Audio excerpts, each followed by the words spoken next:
আপনাদের ভিডিও চালু করছেন। আমরা কিরগিজস্তানে এসেছি আপনার 11 তারিখে।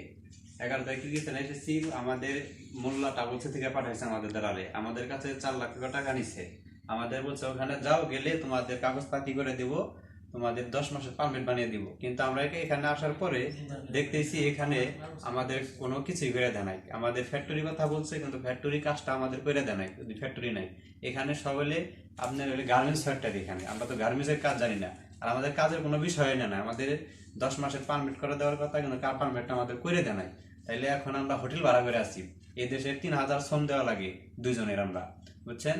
তাইলে এখন আমরা খাওয়া দাওয়া কষ্ট, আমাদের এখন দেশে নিতেছে না। এই মোলাটা বলছে থেকে আমরা এসেছি। আমরা আইসি 11 তারিখে আইসি, কিন্তু আমাদের 18-19 দিন হয়ে গেল, কিন্তু আমাদের কোনো কাজ কিছুই দিতেছে না। আমরা খুব অসহায় আছি এখন বর্তমানে। এখন আমাদের দালালে বলছে কাগজপাতি হবে হবে, মোলায় তাই বলছে কাগজপাতি হবে, কিন্তু এই দেশে বিষয় একবার এক্সপায়ার হয়ে গেলে দ্বিতীয়বার রিনিউ হয় না। তাহলে এখন আমরা কি করবো? তাহলে এখন আমি চাই আমাদের দালালে জানি অতি তাড়াতাড়ি আমাদের এই হোটেলগুনে নিয়ে যায়, কিন্তু আমার হোটেল ভাড়া দিতে দিতে আমাদের জীবন শেষ হয়ে গেল। তাহলে আমরা কি করবো এখন বলেন? আসসালামু আলাইকুম। আর এখানে আইসে 1 মাস 2 দিন হয়েছে, 3 দিন হয়েছে। আলম ভাই বলতেছে ভিসা কইরা দিব, আর এখনো দিতেছে না, বলছে কইরা দিব। আর আমরা খুব সমস্যার ভিতরে পড়ে রয়েছি এই জায়গায়। আর যেহেতু তাড়াতাড়ি আমাদের ভিসাটা তো কইরা দেয়, বা আপনার যে কাজ করতে পারি। আচ্ছা বলেন। আসসালামু আলাইকুম।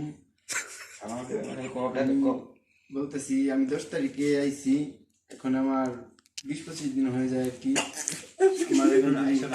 আমার ভিসা রিনিউ করে দেয় নাই, এখানে কাজকর্ম কিছু দিতেছে না। আমি হোস্টেলে রয়েছি, প্রতিদিন 3000 টাকা আমাদের খানা খরচ যাইতেছে।